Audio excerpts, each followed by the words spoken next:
April 20th is practically a high holiday for pot smokers. 420 is considered shorthand for smoking marijuana. And that's just what a lot of people did at huge rallies yesterday in San Francisco and Colorado. This fall, California will vote on whether to regulate and tax the sale of pot. I think it's excellent. I think anything that'll help our, government and stuff making money, we need it. We're broke. Man, go for it.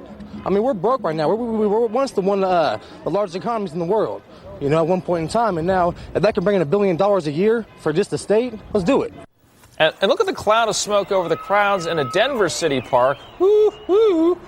Critics say taxing marijuana will not solve California's budget crisis and will only create more young drug users. Did you see all that smoke? Yeah. Well, it's a lot, right, Bob? There's a record high in Denver yesterday. Boom, he's here all week. Oh, Yeah. hey. Ooh.